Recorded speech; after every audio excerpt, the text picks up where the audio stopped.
Hola, soy Andrea Cogollos y me complace darle la bienvenida al tercer programa de la tercera temporada 2026 de L'Ejaim Panamá.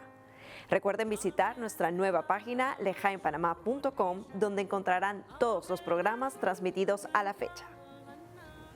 Ahora, acompáñenme a recibir a Monseñor José Domingo Ulloa, arzobispo metropolitano, y al rabino Gustavo Kraselnik, quienes conversarán sobre los 150 años de fundación de nuestra congregación Kol Shelit Israel, hecho acontecido el 14 de mayo de 1876.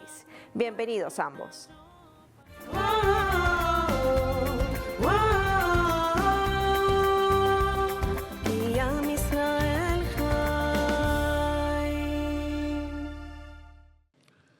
Gracias, Andrea.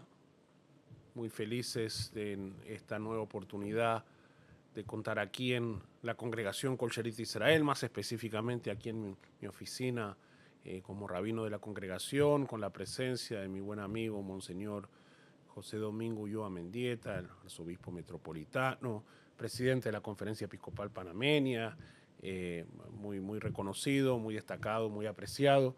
Un gusto tenerte aquí con nosotros.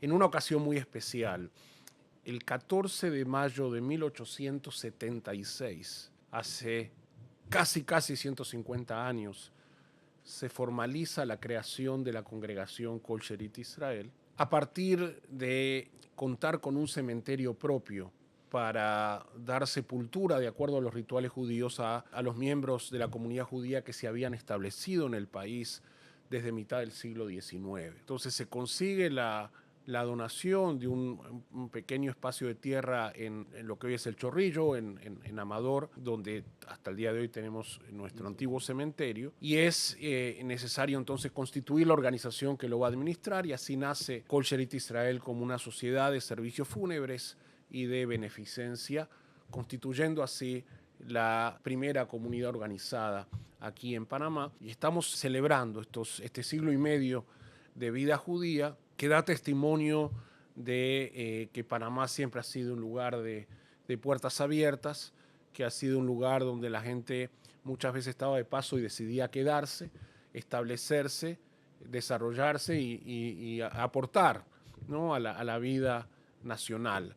Así que desde nuestra congregación estamos sumamente orgullosos de este hito histórico, que da testimonio también de lo que es la diversidad religiosa, la libertad de cultos, que refleja nuestra propia constitución política, que hace de Panamá este mosaico que construimos cotidianamente. Sí, yo creo que estos 150 años de vuestra presencia vienen a reafirmar, en primer lugar, que Panamá se ha construido desde la diversidad. Y también yo creo que es el momento justo de la historia de reconocer que la comunidad judía ha aportado valores, trabajo, cultura, educación, solidaridad, y que la comunidad judía también ha sido ejemplo de integración, pero lo más importante, sin perder identidad. Desde fuera lo sentimos, lo experimentamos. Y también que la historia judía en Panamá forma parte de ese rostro plural del país. Y yo creo que estos 150 años también es una oportunidad para reconocer esta historia, que podamos seguir fortaleciendo la convivencia y sobre todo el respeto mutuo. Y yo creo que 150 años vienen como a definir, ¿no? Y eso es lo que también este programa hemos conseguido durante 4 años. La diversidad bien vivida no debilita una nación, la enriquece. Yo creo que la mejor celebración de estos 50 años es que juntos podamos descubrir, todos los panameños, que la diversidad bien vivida nunca debilita a la nación, al contrario, la enriquece. Y hoy celebramos cómo la comunidad judía ha enriquecido también a nuestro país, como la han enriquecido otras culturas y otras religiones. Por eso, totalmente de acuerdo con lo que tú dices, por eso nos gusta la metáfora del mosaico, que refleja esa diversidad, ¿no? Durante el siglo pasado se usaba mucho el concepto de crisol de razas. Yo no sé mucho, pero busqué en Google, y el crisol es una cosa donde tú metes líquidos diferentes y los homogenizas y salen todos igualitos, ¿no? Entonces, por ahí era una época en donde había mucha migración en el mundo y lo que se quería decir es que la gente terminaba adaptándose a lo local, pero en la metáfora del mosaico es mucho más poderosa porque la belleza surge precisamente de esa diversidad. Sí. Cada uno aporta su color, su textura, su forma, y lo que tú dices, porque sin perder la identidad, porque esa sería triste, ¿no? Que cada uno con su historia, con su bagaje, sus tradiciones, y lo que es maravilloso en Panamá es eso, ¿no? Desde la gastronomía, la variedad de restaurantes que hay, de comidas típicas de todos lados, distintas tradiciones, etcétera, todo eso enriquecido. Y para un país joven como Panamá, esta diversidad étnica, cultural, religiosa, nacional, es una gran riqueza. Y tú has sido testigo porque nos ha tocado compartir cuando viene gente del exterior que se maravilla, sí, cuando ve que en Panamá la convivencia religiosa, que en otros lugares del mundo es fuente de conflicto, aquí no es nada, ¿no? Así que definitivamente estos 150 años tienen para celebrar, por un lado, esta dimensión propia de lo que es el recorrido de la vida judía en Panamá y, por supuesto, también esta diversidad religiosa. Sí, sí. Y reafirmar eso. Yo creo que la integración sin perder identidad, porque lo que trae cada uno enriquece al propio país, ¿verdad? Y cómo vivir siempre ese equilibrio. Sí, felicidades por estos 150 años.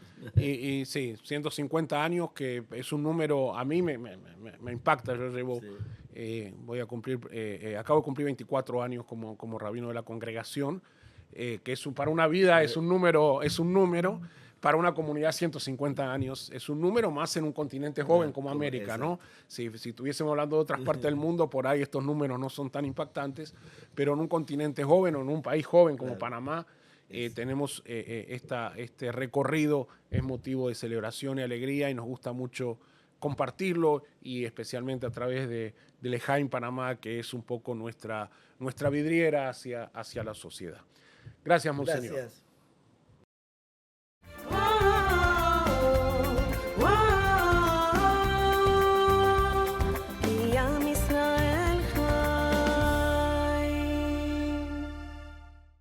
Muchas gracias, Monseñor Ulloa y Rabino Kraselnik, por ilustrarnos sobre la larga historia de la comunidad judía en nuestro país. Continuando, los invitamos a ver 2 reportajes sobre unos eventos recientes realizados en nuestro centro comunitario con motivo de Pesaj, la Pascua judía, que celebramos a inicios del mes de abril, concurrentemente con la Semana Santa. El primero fue el tradicional Seder, la cena ritual que se realizó en nuestro centro comunitario, del que participaron más de 100 miembros, y el segundo, una demostración del Seder que realizamos en nuestras instalaciones para líderes religiosos y feligreses de distintas comunidades de fe. Veamos.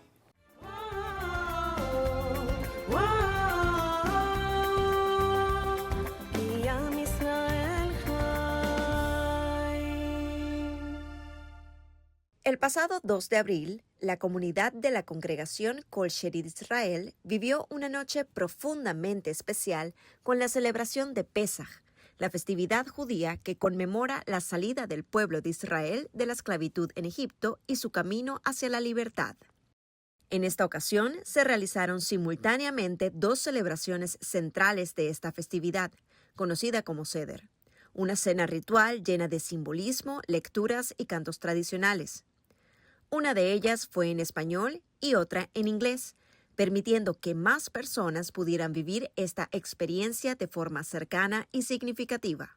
El Seder en español estuvo a cargo del rabino Gustavo Kraselnik y la morá Nurit Meresman Azulay, mientras que el Seder en inglés fue conducido por Ami Sapir. Ambos encuentros, realizados en paralelo en el centro comunitario de Kol Sherid, ofrecieron espacios cálidos de reflexión, aprendizaje y participación.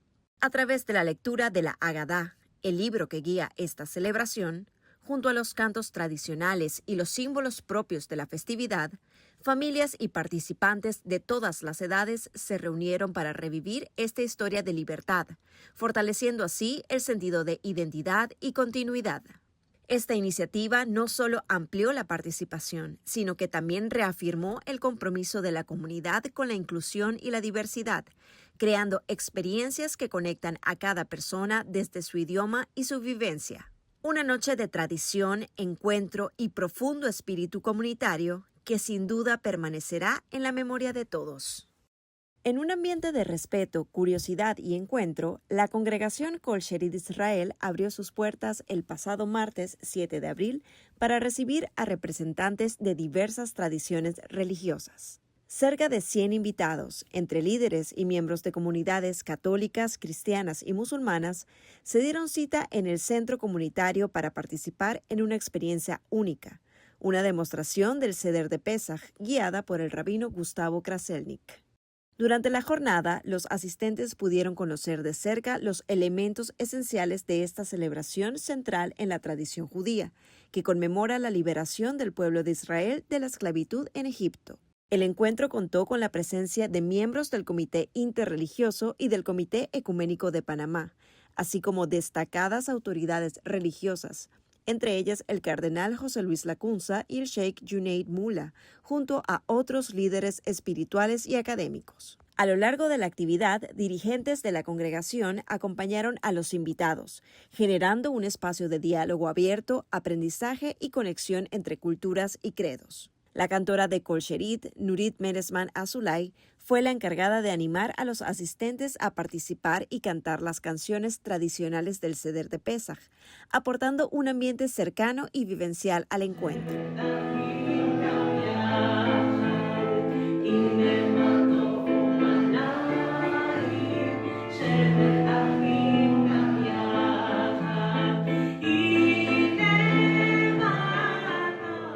Bueno, no es la primera vez que vengo como parte de la comunidad de la parroquia San Lucas y creo que estos eventos nos ayudan a todos a encontrarnos. Al encontrarnos conversamos, al conversar nos conocemos y al conocernos evitamos muchos prejuicios y estamos más dispuestos a compartir los unos con los otros y a entender cosas que de otra manera a lo mejor no entendemos. Así que bienvenidos sean estos eventos. Hay representantes de prácticamente todas las religiones de aquí que hay en Panamá y eso es lo bueno, que nos encontramos y eso nos da la oportunidad de conocernos y cuanto más nos conocemos, mejor para que podamos no discrepar o si discrepamos, al menos entender por qué nos discrepamos. Muchas gracias por invitarme a esta ocasión muy especial con toda la comunidad interreligiosa. Es muy importante la historia de Pesaj para nosotros y para la humanidad también, porque Faraón, que oprimió a su gente y al final Dios ha liberado a los hijos de Israel y de Jacob, como en el Corán también Dios habla sobre esta historia tan hermoso, tan lindo. Y por eso es importante, así en comunidad, estemos juntos para recordar que nosotros somos seres humanos y cada uno de nosotros tenemos que valorar la dignidad ser humano, tenemos que valorar y respetar a los demás y nosotros tenemos que enseñar a nuestros hijos y las generaciones futuras también que no hay lugar en humanidad para opresión. Muchas gracias. Bueno, es primera vez que vengo a esta celebración de la Pascua judía y me pareció algo muy bueno, no lo conocía, novedoso, había conocido por los libros, sí, algunos términos, pero participar es otra cosa, ¿no?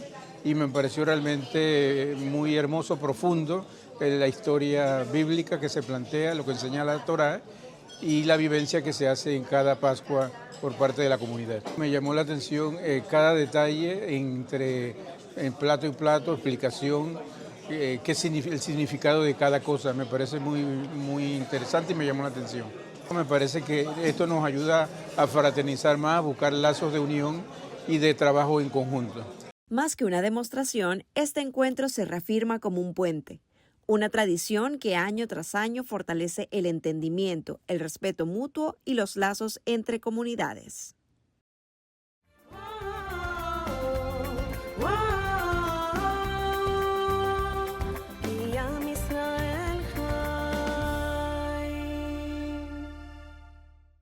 Para deleitarlos con una hermosa canción típica de la festividad de Pesach, le damos la bienvenida a Nurit Meresman Azulay, cantora de nuestra congregación. Espero la disfruten. Escuchemos.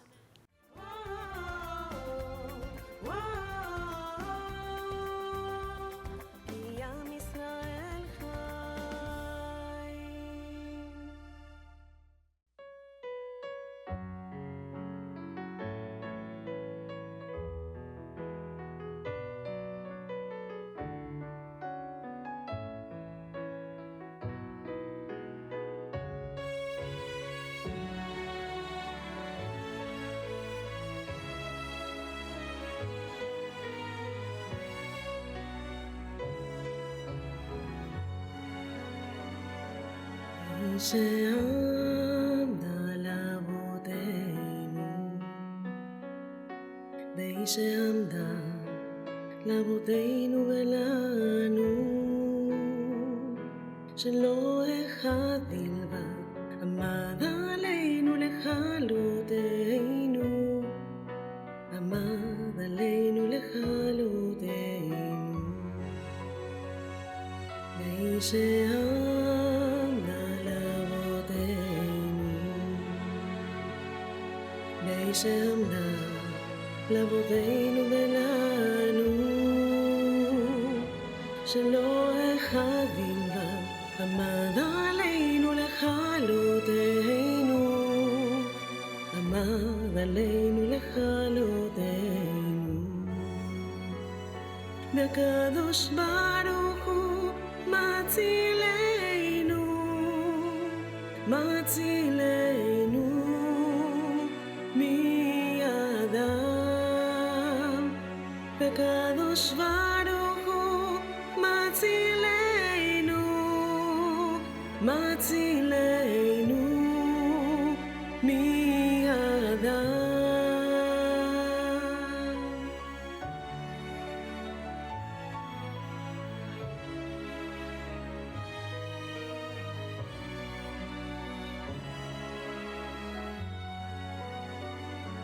מי שעמדה לאבותינו, מי שעמדה לאבותינו ולנו, שלא אחד בלבד עומד עלינו לכלותנו, עומד עלינו לכלותנו. והקדוש ברוך הוא יצילנו, יצילנו מידם. והקדוש ברוך הוא יצילנו, יצילנו מידם. שלא אחד בלבד עמד עלינו לכלותנו, לכלותנו. והקדוש ברוך הוא מצילנו, והקדוש ברוך הוא מצילנו מידם.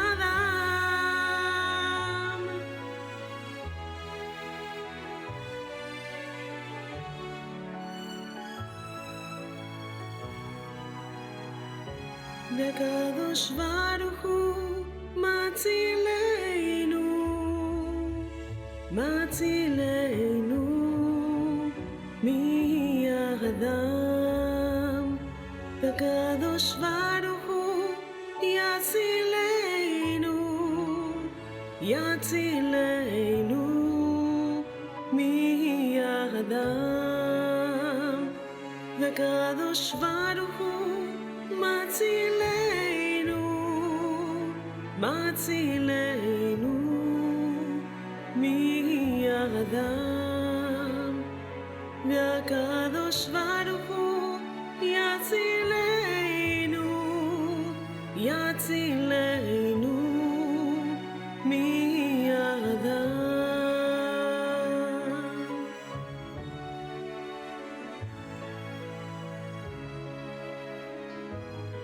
הצילנו מידם.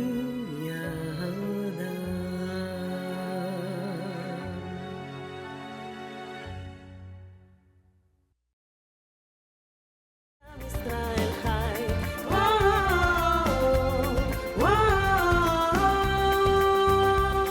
כי עם ישראל חי,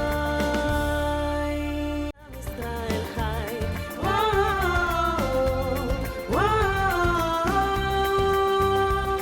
כי עם ישראל חי. Y regresamos del cambio. Siguiendo con la celebración de los 150 años de fundación de la congregación Kol Sherit Israel, el rabino Gustavo entrevistó a David Mizrachi Fidanke, abogado, académico e historiador, quien nos da más detalles de la presencia judía en suelo patrio desde los tiempos de la fundación de la ciudad de Panamá en 1519. Bienvenidos.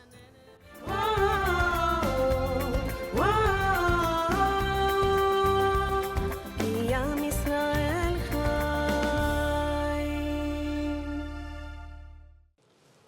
Muchas gracias, Andrea.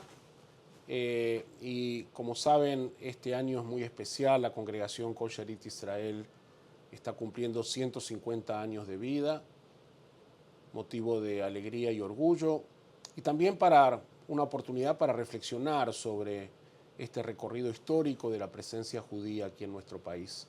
Y para ello tenemos hoy un entrevistado de lujo, mi buen amigo, el doctor David Mizrachi Fidanke, abogado, profesor universitario, historiador de hobby, pero yo creo que no es tan hobby, y feliz abuelo, esposo y padre. Así me pidió que lo presente. Bienvenido, David. Gracias, Rabino. Un gusto estar aquí y gracias por la invitación. Sin duda, un gran honor para mí. Contento de tenerte aquí en Lejaim. Bueno, 150 años de vida judía en Panamá. ¿Qué podemos decir? Bueno, son 150 años de vida judía organizada. Creo que ya no hay duda de que había presencia judía en Panamá desde tiempos coloniales, es decir, casi desde el descubrimiento del Istmo. Por supuesto, eso coincide en un rango de 10 años con la expulsión de los judíos de España y sin duda hay presencia judía documentada en la fundación de la ciudad de Panamá, donde se habla de un grupo de judíos que se reunía para rezar. El historiador, ese sí es un historiador de verdad, el doctor Alberto Osorio, de bendita memoria, relata que en las crónicas de la colonia española se hace referencia inclusive por nombres a personas que eran en ese momento judíos escondidos o criptojudíos, porque el ejercicio del judaísmo abiertamente estaba proscrito en España y sus colonias, y pues ante la existencia de tribunales de inquisición no era algo que los judíos o los practicantes del judaísmo publicaban, y entonces se reunían de manera escondida.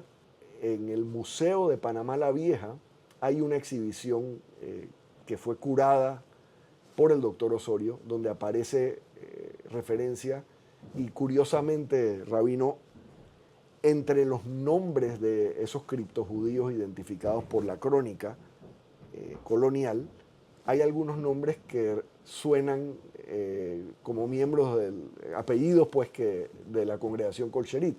Y ahora sí, volviendo 350 años después, es decir, hace 150 años, Kol Sherit Israel se constituye en ese momento como la primera congregación judía organizada.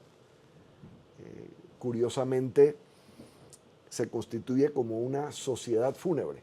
Entonces, en inglés es el Kol Sherit Israel Burial Society, porque los judíos son muy cuidadosos con los rituales funerarios. Entonces, era necesario contar con una asociación que tenga acceso a un cementerio judío para poder darle la sepultura conforme el ritual judío. Y eso evoluciona a lo que hoy en día, 150 años más tarde, es Kol Sherit Israel, que ha mantenido viva sus principios y sus ideales solidarios desde esa época. Pero inclusive antes de esa época, en la década de los 1850, es decir, a mediados del siglo XIX, había presencia judía ya abiertamente, porque con la independencia de Panamá de España, Panamá también queda libre del yugo de la Inquisición, es decir, ya no es un delito punible ser judío abiertamente. Y con el comercio que viene, especialmente a partir de la construcción del ferrocarril transísmico, comienzan a llegar más que todo comerciantes judíos y además transeúntes judíos que van camino de Nueva York a California o viceversa, es decir, van de la costa oeste a la costa este de los Estados Unidos y transitan por Panamá, y el ferrocarril por supuesto facilita eso y es un motor no solamente para mover a los pasajeros y la mercancía, sino las personas, y esas personas requieren de aprovisionamiento. Entonces, judíos, principalmente judíos provenientes en ese momento del Caribe, de las colonias holandesas en el Caribe, de eventualmente algunas colonias danesas, comienzan a llegar a Panamá. Porque habría que decir ahí que como el continente era español y la práctica del judaísmo no estaba permitida, sí en el Caribe había una presencia judía significativa, ¿no? Así es. Don Woodrow de Castro, que es otro historiador, es otro abogado e historiador, y el doctor Osorio también hablaban del Mare Nostrum judío. Es decir, en el Caribe se podía ser judío y había hasta piratas judíos. Sí, estuve en Jamaica y vi esas tumbas así es, con el así símbolo es. pirata. Y bueno, la proximidad, mi abuelo Stanley Fidan, que decía que ya estaban vacunados contra la malaria, porque habían vivido por 2 o 3 generaciones o más en el Caribe. Entonces venir a Panamá, ni el clima ni el tema de los mosquitos les hacía daño, y como estaban, digamos, curtidos, se pudieron asentar aquí y hicieron familias y desarrollaron empresas y desarrollaron cultura y aportaron a la nacionalidad de Panamá, como veremos más adelante, y han dejado un legado, más que legado, es un legado vivo, porque la misma congregación que se constituyó en 1876 todavía está y todavía existe. Aquí estamos. Aquí estamos. Así es. Entonces, llegan estos judíos a mitad del siglo XIX, se organizan, como bien dijiste, para brindar sepultura, siguiendo el ritual judío y tener un cementerio propio y organizarlo y administrarlo, y empiezan a involucrarse en la vida nacional en todas sus dimensiones. Y hay una activa participación en la separación de Colombia, ¿no?, a principios del siglo XX. Así es. Y aún antes, el fundador del Cuerpo de Bomberos de Panamá, como lo conocemos ahora, antes de la independencia, era mi tatarabuelo David Henry Brandon, que irónicamente muere en vísperas de la independencia, y muere por una pulmonía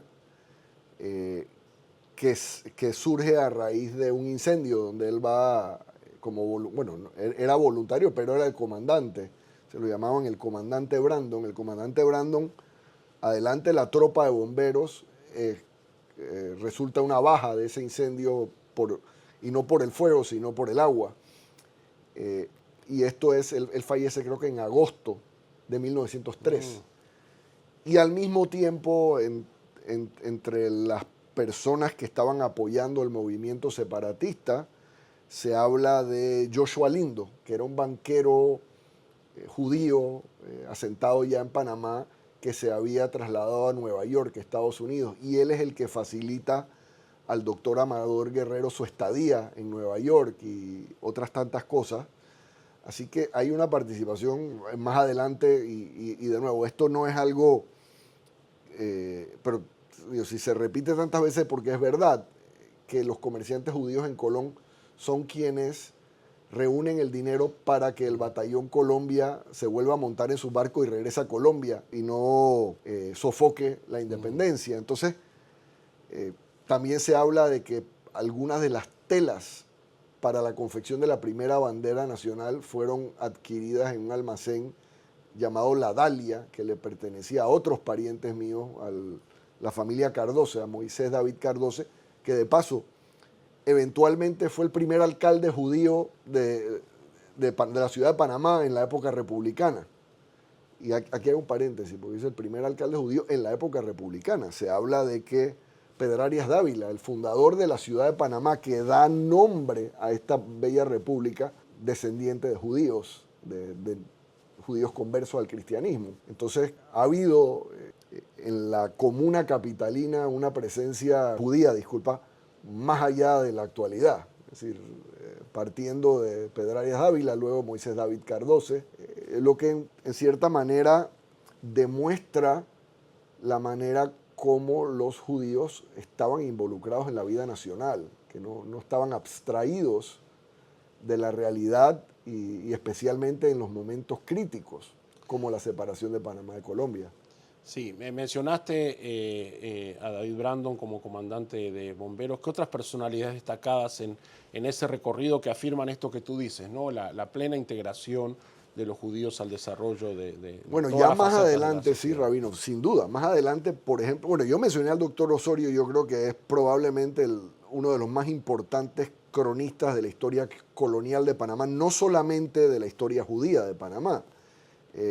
Sin duda, una persona a quien conocí muy bien y me lleno de orgullo de decir que aprendí mucho de él, pero antes, por supuesto, por ejemplo, Eduardo Maduro Lindo, que es el autor de la letra de la Marcha Panamá. La Marcha Panamá es esencialmente el segundo himno nacional y es una persona miembro de Kol Sherit Israel, y así ha habido muchos otros. Mencioné a Woodrow de Castro, que fue el padre del Tribunal Marítimo de Panamá. De hecho, hoy el Tribunal Marítimo, el edificio donde opera el Tribunal Marítimo, lleva el nombre de don Woodrow de Castro, pionero. Es decir, ya en los años 30 y 40 él era abogado, estaba incorporado al foro.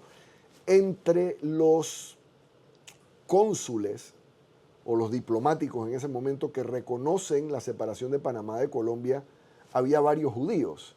Estaba otro de mis tatarabuelos, Benjamín Fidanque, que era en ese momento el cónsul de Bélgica. Creo que había unas personas de apellido Herman también. Es decir, si vemos la foto de los cónsulos que reconocen a la República de Panamá, vemos a 2 o 3 judíos entre 10, que es un porcentaje mucho más alto del porcentaje de judíos en ese momento en Panamá. Inclusive vi una foto de cuando se funda el antecesor del Colegio de Abogados de Panamá, y había una persona llamada Abraham Jesurún Lindo. Entonces, nuevamente, los judíos y en particular miembros de Kol Sherit eran parte integral de la República. Y ya para ir cerrando este recorrido, no podemos dejar de mencionar que tuvimos presidente de la República. Así es, y no solamente uno, sino 2. El primero fue Max del Valle, que fue presidente por un corto periodo. Curiosamente, en realidad fue posesionado la presidencia en 2 ocasiones, pero en la segunda ocasión fue removido inmediatamente después de que la Asamblea lo posesionó como presidente en propiedad. Pero había sido presidente en calidad de encargado durante la ausencia de Marco Robles para el año 1967. Y luego su sobrino, Eric Arturo del Valle, también fue presidente de la República. Y curiosamente, Rabino, yo creo que usted forma parte de esa historia porque usted le tocó oficiar en el funeral de Estado, que fue en la sinagoga Kol Sherit Israel, lo que resulta único probablemente en el mundo entero, porque se le dio un funeral de Estado en un país, como dice usted, eminentemente católico, un país donde la Constitución reconoce que la religión católica es la de la mayoría de los panameños. Se le hizo un funeral de Estado en la sinagoga Kol Sherit Israel y fue enterrado en el cementerio o la sección del Jardín de Paz, que es la vereda de Abraham, que es donde se llevan en la actualidad los entierros de los miembros de Kol Sherit Israel, y siempre profesó el judaísmo, nunca escondió su judaísmo. Y creo que eso dice mucho no solamente de Kol Sherit, sino del país. Creo que una cosa va de la mano con la otra. Es decir, el verdadero ejercicio de la libertad de culto es cuando un ciudadano que es de una religión minoritaria ocupa la primera magistratura de la nación y cuando se le hace un honor como el que usted presidió, que fue el funeral de Estado en su sinagoga. Bueno, creo que con esa última reflexión queda testimoniado lo que es nuestra realidad panameña, esta sociedad que es un mosaico, ¿no? Que Así reconoce esa diversidad y la presencia de la comunidad judía desde hace 150 años de manera organizada, participando plenamente en la conversación de todos los temas relevantes que constituyen nuestra identidad como panameños. Muchas gracias, David, por este apasionante recorrido histórico. Regresamos contigo, Andrea. Israel Chai.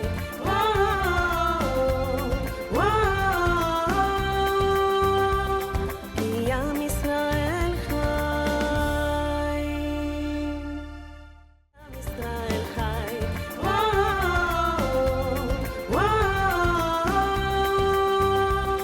כי עם ישראל חי. Ahora tengo el placer de darle la bienvenida a Rachel Paul, quien nos preparará otra receta de nuestro recién publicado libro de cocina, La Mesa que nos une, 150 años de sabor y tradición. En esta ocasión, un exquisito risotto de guandú. Adelante, Rachel.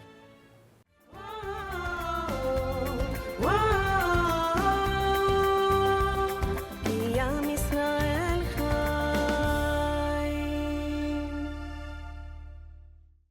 Gracias. Bueno, bienvenidos a este segmento de cocina, sabor y tradición. Hoy les traigo otra receta que también está en el libro La Mesa que nos une, celebrando 150 años de sabor y tradición. Hoy vamos a preparar un risotto de guandú. Esta es la receta perfecta para mostrar cómo las herencias culturales se mezclan con la gastronomía panameña. Y esta receta es muy especial porque la dio al libro nuestro productor Roberto Maduro. Vamos a comenzar. En este sartén que ya tengo caliente, voy a agregar aceite de oliva. Y aquí vamos a comenzar sofriendo una cebolla con una pizquita de chile. Pueden utilizar pimienta de cayenne o este chile que tengo aquí en hojuelas. Un poquito más. Ahora sí. Y esto lo vamos a sofreír hasta que la cebolla esté comenzando a dorarse y ya esté suavecita y translúcida. El arroz arbóreo es un arroz italiano que, a diferencia del arroz panameño, tiene muchísimo almidón. Y la forma tradicional de cocinarlo es agregando el arroz y luego le vamos agregando el caldo poco a poco. Se agrega caldo, se revuelve constantemente hasta que se evapore, luego se le agrega más caldo, se sigue revolviendo y así. Y al final nos va a quedar como una especie de guachito italiano, vamos a decirlo, pero esta vez con sabor panameño porque la estamos haciendo con guandú. Una vez la cebolla ya está así translúcida, el olor delicioso, vamos a agregarle un poquito de caldo. Esto va a parar la cocción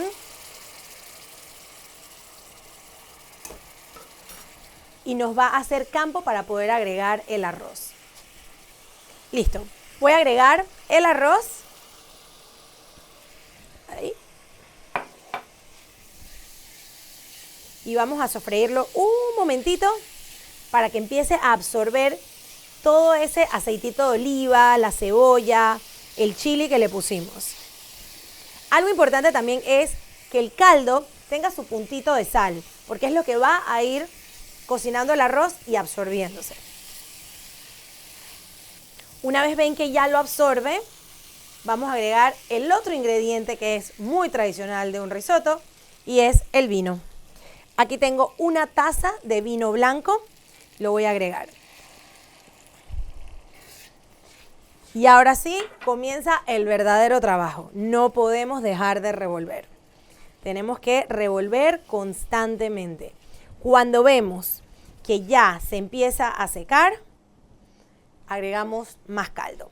Primero vamos a esperar que absorba el vino y se evapore. Y luego comenzamos. Cucharada, revolvemos. Cucharada, revolvemos. Este caldo que tengo aquí tiene también el agua del guandú. Así le da más saborcito a guandú. Como les decía, esta es una receta de mucha paciencia. Pongan música y se quedan relajados cocinando delicioso. La única forma de saber si el risotto está listo es probando. Cuando ustedes ven que ya el arroz se ve un poquito más translúcido, menos blanquito, es cuando ya va a estar. No queremos que se sobrecocine demasiado. Cuando vemos que ya está al dente, le damos unos minutitos más y ya está listo.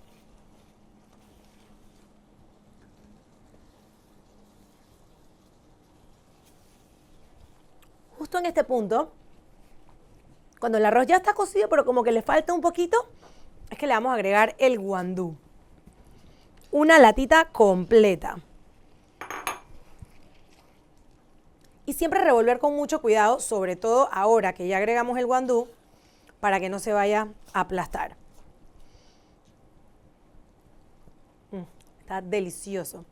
Y con lo que le vamos a poner ahora, mejor aún, porque le vamos a poner queso parmesano y lo vamos a terminar con un poquito de mantequilla. Fíjense que quedó cremoso, cremoso, cremoso. Y eso que falta esto. Una vez incorporamos bien el guandú, vamos con el queso parmesano y la mantequilla. Y ahora sí, tiene pinta de risotto de verdad.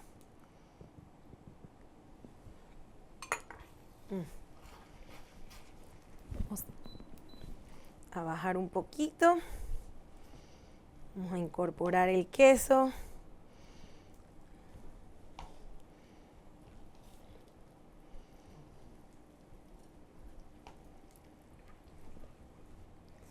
Menos mal que esta receta tiene la magia de la televisión, donde ustedes pueden ver rapidito cómo lo preparamos y no tienen que esperar los 15 minutos que toma aproximadamente hacer esta receta. Es un poquito de babysitting, como le digo, es esas recetas que necesitas estar ahí al lado de la olla, pero que bien lo vale porque al final tenemos un plato cremoso, delicioso, con toda la técnica italiana y el sabor panameño. Ahora sí, esto está listo. Voy a buscar el plato y vamos a emplatar. Para terminar este risotto, vamos a agregarle el toquecito panameño, un poquito de culantro picadito por encima. Si no quieres agregarle culantro, le puedes poner un poquito de perejil o simplemente lo dejas así y acompañas tu plato favorito. Esto voy a tener que probarlo. Aunque este es el plato para compartir, voy a tener que probarlo de aquí.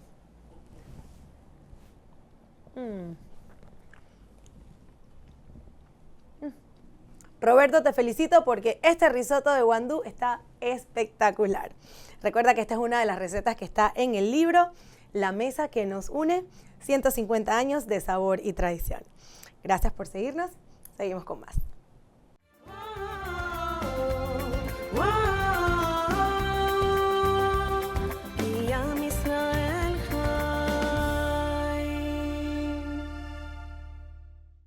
Muchas gracias, Rachel. Como siempre, se ve delicioso. A comprar guandú se ha dicho. Ahora me complace invitarlos a ver el segmento Personajes Ilustres de KSI. En esta ocasión honramos la memoria de Eduardo Maduro Lindo, escritor de la letra de nuestra tan querida Marcha Panamá. Veamos.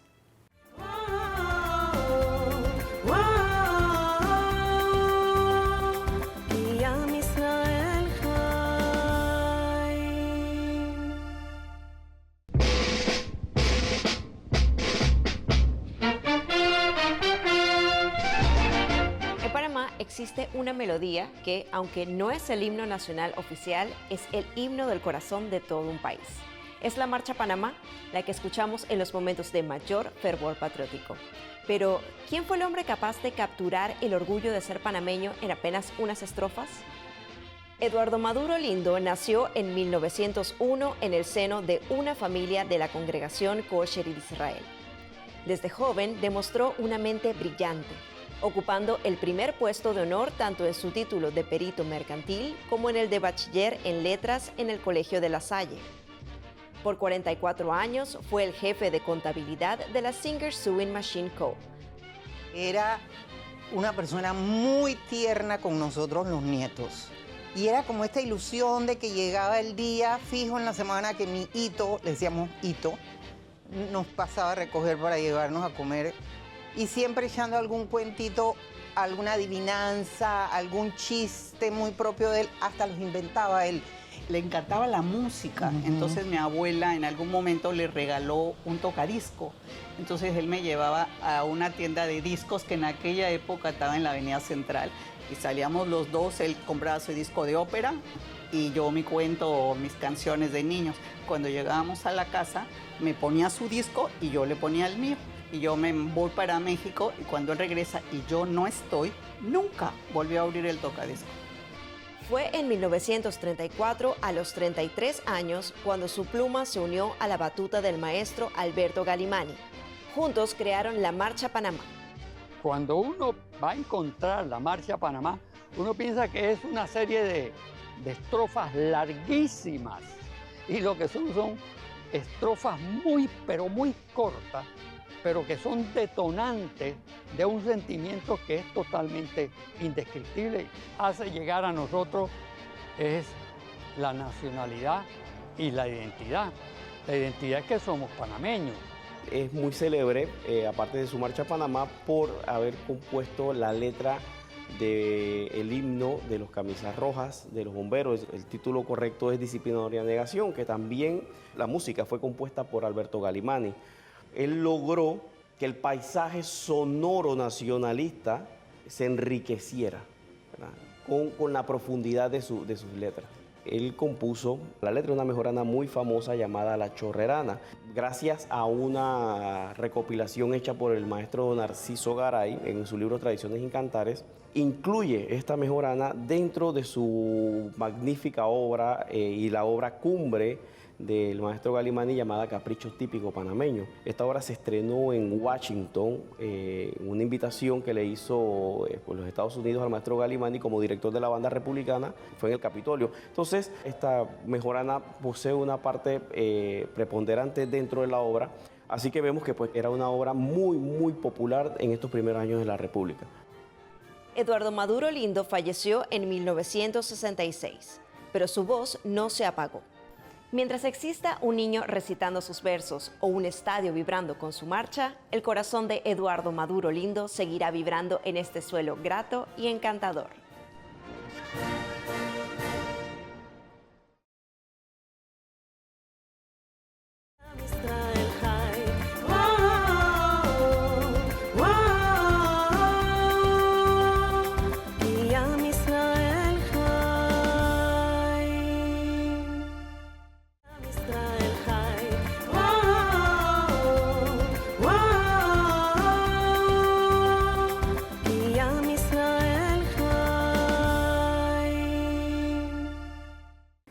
Y estamos de vuelta. Recibamos al rabino Gustavo en el segmento Preguntas de las redes. En esta ocasión, el rabino responde qué lo inspira a seguir enseñando. Adelante.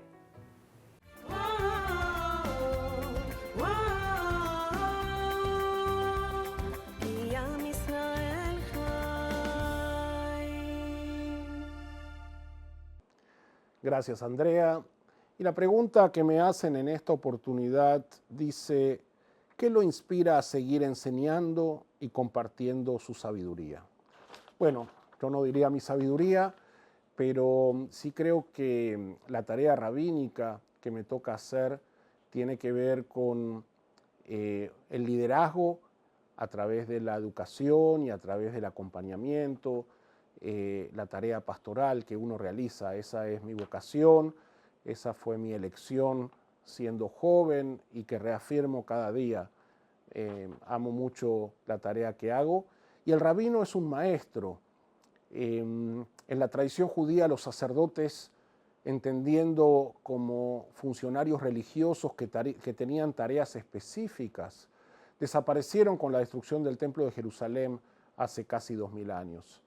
Los rabinos somos maestros, aquellos que conocemos los textos sagrados, que conocemos cómo la tradición los ha interpretado y que tratamos de que tengan un mensaje vigente, actual, de inspiración para nuestra comunidad.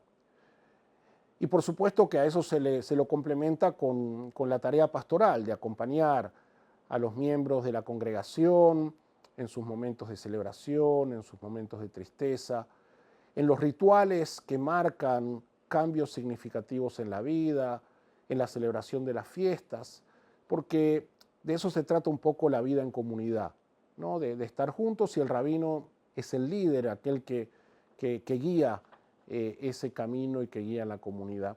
Así que eso es lo que hago cada día, eso es lo que disfruto hacer cada día, con los desafíos que plantea cada época, con este mundo cambiante y lleno de incertidumbre que nos toca vivir, pero entendiendo el valor de nuestros textos sagrados y entendiendo que tienen respuesta también para darle a nuestra gente. Y posiblemente, porque vivimos en estos tiempos de tantas dudas y de tanta incertidumbre, entender y releer nuestros textos sagrados puede ser una fuente de guía que nos traiga un poco de luz en medio de estas situaciones tan desafiantes.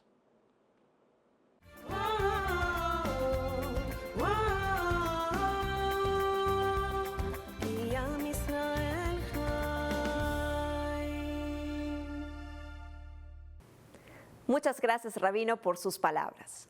Ahora los invitamos a presenciar el reportaje del emotivo acto realizado días atrás en nuestro centro comunitario en ocasión de la conmemoración de Yom HaShoah, el Día del Holocausto y del Heroísmo. Veamos.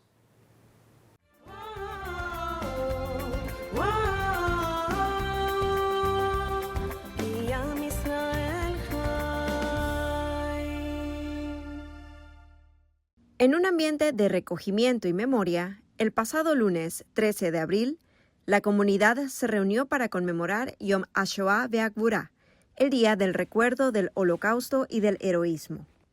La palabra Shoah en hebreo significa catástrofe o devastación y se utiliza para nombrar el exterminio de 6 millones de judíos durante la Segunda Guerra Mundial a manos del régimen nazi. Este día no solo honra a las víctimas, sino también la dignidad, la resistencia y el heroísmo de quienes, incluso en medio del horror, lucharon por mantener su humanidad. La ceremonia inició desde la entrada, donde cada asistente encendió una vela. Juntas formaron una estrella de David, símbolo de identidad y memoria colectiva. Ya en el salón, el acto continuó con lecturas alusivas al Holocausto, plegarias de recordación y momentos de profunda reflexión. La música del coro Kol HaNeshama de la congregación acompañó la ceremonia, elevando el sentimiento de solemnidad y conexión espiritual. Desde las nieves hasta el verde palmear, presentes con nuestro dolor. Uno de los momentos más significativos fue la encendida de 6 velas, en memoria de los 6 millones de judíos asesinados. En este acto participaron representantes de la comunidad y del cuerpo diplomático, entre ellos Alan Perelis, presidente del Congreso Judío Panameño, el rabino Gustavo Kraselnik, Sherry Maduro, presidenta de la Hermandad Kol Sherit Israel, Gina Abadi, directora del Colegio Isaac Rabin, y Sandra Pita, embajadora de Argentina en Panamá, quien fue la oradora principal del evento. También niños participaron en la ceremonia, encendiendo velas en representación de los más pequeños que perdieron la vida, recordándonos la dimensión humana y profundamente dolorosa de esta tragedia. Más que un acto conmemorativo, Yom HaShoah es un llamado a la memoria, un recordatorio de lo que ocurre cuando el odio y la intolerancia se imponen y, sobre todo, un compromiso colectivo, no olvidar para que nunca se repita.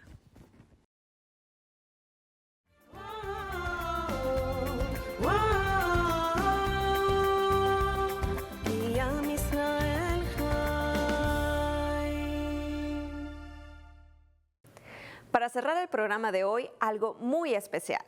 Le damos nuevamente la bienvenida al rabino Kraselnik, quien en esta ocasión entrevista a Monseñor Ulloa.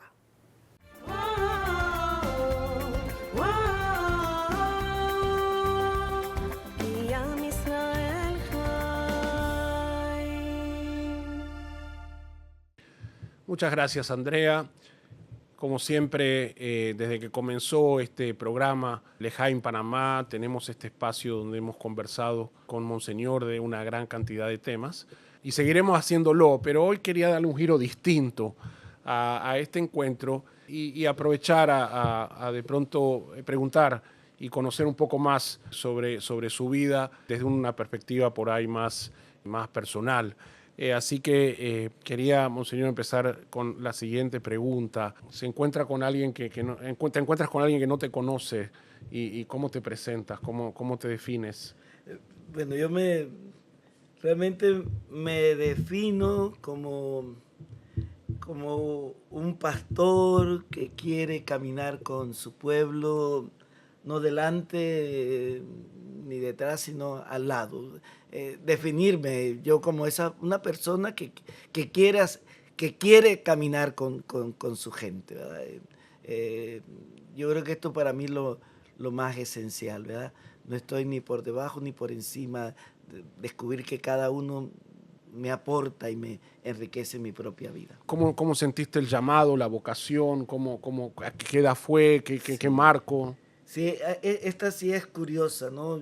Yo sentí este llamado desde pequeño, desde que tengo uso de razón, no me veía de otra forma. Otra cosa fue el camino, porque no sabía dónde estudiar, cómo estudiar, y era fue el interrogante con que viví muchas veces mi adolescencia y mi juventud, buscando hasta que... estabas en Chitré. Estaba en Chitré, hasta que vine a Panamá y en la universidad 3 años estudié agronomía y ahí ingresé con la pastoral juvenil y ahí empezaron a hablar de la existencia de un seminario en Panamá y entré en contacto, dejé todo y seguía adelante, ¿no? Y desde ese instante, 1978, mi vida cambió totalmente, ¿no? Y lo que soy ahora, lo que era antes, realmente inmediatamente sentí que esto era lo mío y ahí ha sido la lucha, que ya llevo 43 años de sacerdote y 23 años de obispo. O sea, perdimos un agrónomo y ganamos un sacerdote. Interesantísimo, ¿no? El impacto de muchas veces la pastoral, ¿no? Juvenil, universitaria, y la posibilidad entonces de encontrar y canalizar la vocación. ¿Qué es lo que más te apasiona de la tarea después de todo ese recorrido de tantos años? Creo que lo hemos conversado alguna vez, ¿no? Uno sigue apasionado por lo que hace, ¿no? Sí. Bueno, a mí me apasiona realmente cómo vivir nuestra fe desde una realidad panameña, ¿no? Me apasiona seguir siempre trabajando por una sociedad que no pierda la sensibilidad ante el dolor del otro, ¿no? Esto yo creo que es como mi pasión. Me apasiona, yo creo que por encima de nuestras diferencias podamos sentirnos realmente hermanos y que no veamos en los otros una amenaza. Siempre he tratado de vivir de esa perspectiva, ¿no? ¿Cuál dirías que fueron tus 3, 4 momentos claves a lo largo de este recorrido? Yo creo que el momento cuando tuve que tomar la decisión de dejar la universidad, después fue mi ordenación, luego yo fui sacerdote diocesano y sentía otra llamada, y era abandonar esto que nunca lo he abandonado, ser sacerdote, pero me llamaba a vivir este sacerdocio en la comunidad de la fraternidad agustina. Entonces tuve que dejar mi diócesis, empezar de nuevo con los padres agustinos, y después llega el momento cumbre cuando el Papa Juan Pablo II me llama para que yo pueda ser obispo auxiliar. Es volver a andar todo otro camino, ¿verdad? Y que ha sido difícil. Y bueno, una quinta, cuando la sorpresa de ya no solo ser obispo auxiliar, sino realmente cambia totalmente la vida de ser arzobispo de Panamá. Son como esos eventos que te cambian totalmente. Y dentro de esas responsabilidades, digo yo, pensando un poco la Jornada Mundial de la Juventud, o sea, momentos que tuvieron un impacto real, no solo a ti a nivel personal, sino a tu tarea, ¿no? Sí. Gracias a Dios, el Señor me ha dado una capacidad de yo creo en la gente que me rodea, ¿no? Y sobre todo, yo la jornada la viví como muy tranquila, porque la veía como un proyecto de, no solo de iglesia, sino un proyecto de país, tengo que reconocerlo, ¿verdad? Y yo creo que en ese proyecto fui descubriendo a muchos panameños con unos talentos que fueron los que me ayudaron. Realmente yo, cuando un poco me impacté, fue cuando terminó la jornada, digo, en qué lío nos habíamos metido, ¿verdad? Y ver cómo con la ayuda de todos salió adelante. Salió muy bien, Sí, muy sí. bien. Me consta que tienes una agenda intensa, pero en ratos libres, ¿qué te gusta hacer? Voy a Si decir es que hay ratos libres. Voy a decir algo muy sencillo y muy humano. Mis ratos libres los disfruto es limpiando mi cuarto. Escuchando música, siempre ordenando porque se te va acumulando cosas y digo, quiero ser ligero de equipaje, ¿verdad? Pero eso me relaja mucho. Ok, ¿y qué música? Mira, la música de los 60 y 70. Se cayó la cédula ahí, ¿no? Sí. Hotmail. Sí. La canción Mensaje me gusta mucho. Okay. En aquel entonces... mirábamos la letra, ¿no? Escuchamos la letra. La canción Protesta, que es Mensaje, realmente esa me llena mucho. Yo creo que es la que ha sostenido también mi forma de ser, ¿no? ¿Cuál es tu libro bíblico favorito? Mira, el Evangelio de Mateo, y hay como pasajes bíblicos que siempre me han llamado la atención, es Juan Bautista. Juan Bautista es como el que me da el norte, ¿no? Juan Bautista sabe cuál es su misión, y su misión es solo preparar camino, ¿no? Juan Bautista te va quitando todas estas tentaciones que el poder te puede llevar, ¿verdad? ¿Quién soy? Yo solo el que preparo el camino, señalar al otro. Yo creo que me ha ayudado mucho desde esa perspectiva bíblica. La figura siempre de Juan el Bautista ha estado en todo lo que yo hago y es el que me inspira siempre a hacer cualquier cosa. ¿Y algún personaje de la historia que te gustaría tomar un café y conversar un rato? Algún personaje de la historia realmente admiro mucho, bueno, por lo que es y ha significado en mi vida, Agustín, ¿no? Ese hombre inquieto, buscador de la verdad. Ojalá pudiera tomarme un café con él y compartir también esas mismas inquietudes que él tenía cuando joven, ¿no? Bueno, tengo muchas más preguntas, pero el tiempo ya nos invita a ir cerrando. ¿Hay algún otro detalle de tu vida que quisieras compartir con nuestra audiencia? Yo creo que podría definirme, o sea, ¿cuál es el objetivo? Voy aprendiendo cada día más de los demás, ¿verdad? Yo creo que ha sido como una constante en mi vida. El escuchar a los otros me ayuda mucho. Y yo lo digo a estas alturas, llevo 43 años de cura, 23 años de obispo, pero siempre voy aprendiendo a hacer. Nunca me creo que ya sé todo lo que soy de obispo o de sacerdote. Aprendo cada día de los demás. Totalmente de acuerdo. Hay un dicho en la tradición judía, en el Talmud, que dice: de todos mis maestros aprendí, pero de mis alumnos más que de mis maestros, ¿no? Así que eso creo que es bueno y eso motiva a seguir cada día. Amigos, espero que tengan un mayor conocimiento aquí de nuestro arzobispo y lo tratamos de hacer de esta manera así para darle un giro así más cálido y más personal a estas conversaciones. Así que espero que lo hayan disfrutado. Agradecemos, Monseñor, la buena disposición y regresamos contigo, Andrea.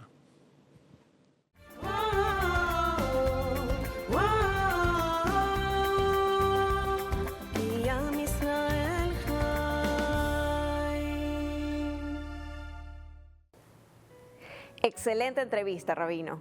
Esperamos que en el próximo programa se inviertan los papeles y sea Monseñor Ulloa quien lo entrevista a usted.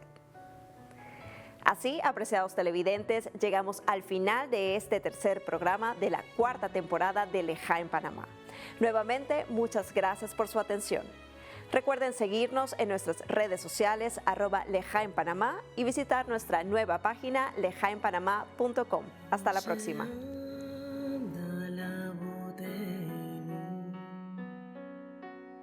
שעמדה לאבותינו ולנו, שלא אחד בלבד